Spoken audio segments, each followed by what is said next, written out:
help us to understand exactly what's going on then. I'm joined here on set by International Affairs editor Philip Turle. Philip, just explain to us, first of all, how important this role of Prime Minister is and why all these parties are arguing and discussing it. Right. Well, let's try and see head to tail in this, shall we, Stuart? It's all a bit complicated. Basically, let's look at the opinion polls to start with. The National Rally is in the lead ahead of these legislative elections coming up later this month. They're on 34%. The Popular Front, the left-wing alliance, is on 28%, and Emmanuel Macron's Renaissance group is on 18%. So for the moment, it looks like the National Rally is going to come out on top. We don't know whether or not, which is what Clovis was just talking about, the National Rally is going to obtain an absolute majority. What is an absolute majority? That means getting over half the number of seats in the National Assembly. There are 577 seats in all. For that majority, you need to win 289. If you win less than that, but you still have more seats than any other party, you still have a majority, but a relative majority, which means to pass legislation through, you need to push through a coalition agreement, get a vote from the opposition. Sometimes that's very complicated, and that's what Emmanuel Macron has been faced with since 2022. So Jordan Bardella says, well, I'm not going to accept the job if I don't get an absolute majority, because if I don't, then I'm not going to be able to push through any of the policies that I want to push through, and it's going to be very difficult for me. But as you rightly said, it's very difficult to envisage the fact that if they do come top with the National Rally, that Jordan Bardella won't accept the post of Prime Minister. Now, on the other side, you have the four parties which have come together to create the Popular Front. That's the Socialists, the Greens, the Communists, and the France Unbowed, the far-left party of Jean-Luc Mélenchon. If we look at the election result from 2022 in France, you can see that back then it was a very close call between Marine Le Pen and Jean-Luc Mélenchon. Emmanuel Macron came first on 27.8%, but Marine Le Pen on 23%, Jean-Luc Mélenchon on 21%. So Jean-Luc Mélenchon from the far left has his eyes also on becoming Prime Minister. The problem with him is that he's a very divisive figure in France. People either love or loathe him. He's deemed as being anti-Semitic. He's also refused to condemn Hamas for being a terrorist organisation. And it's pretty uncertain that Emmanuel Macron will want him as Prime Minister, because the two just won't get on with each other.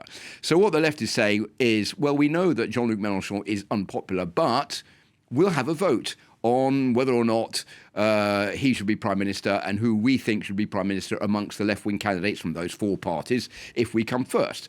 The problem here, Stuart, is that that's never happened before in French politics, because the choice of Prime Minister is up to the President.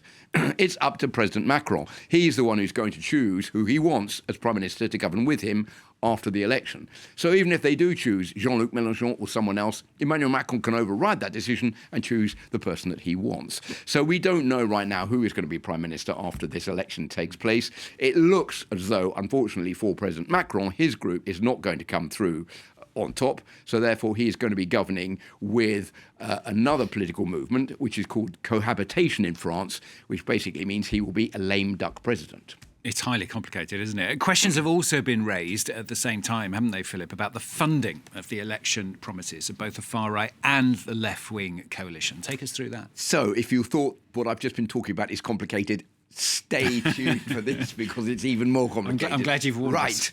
So let's look at the National Rally. As Clovis was just saying, they have several policies they want to bring in, scrapping the pension reform that was brought in by Emmanuel Macron until the autumn this year, bringing back the retirement age to 62, wanting to reduce VAT from 20 to 5.5% on essential goods, but not until next year, to cut VAT on energy and petrol from 20% to 5.5%. Well, you've got to pay for this. Emmanuel Macron says it's going to cost 100 billion euros. The Institut Montaigne has done a study. That's a financial organisation. They say it's going to cost 26 billion euros.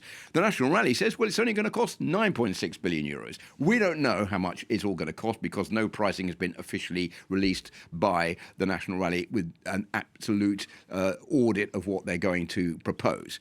So let's look at the Popular Front on the other side. They want to scrap the pension reform. They want to bring back the age of retirement to 60. They want to freeze prices on essential goods. They want to increase the minimum wage. And they want to cancel plans for an increase in gas prices. Emmanuel Macron says, well, all that's going to cost 286 billion euros. It's going to ruin the country. It's going to increase unemployment and increase taxes. We can't afford that. We haven't had a pricing from the left-wing alliance either. Just one thing to bear in mind is that the current French budget deficit is 3,100 billion euros. So there's no money anywhere to finance any of these policies. So I think that's why there's a lot of concern on the part of Emmanuel Macron as to exactly how all this is going to be paid for if one or other of those two groups is going to win the election. Well, whatever you think of French politics, it's certainly going to be interesting over the coming weeks and months, isn't it? Philip Turle, International Affairs editor there for us.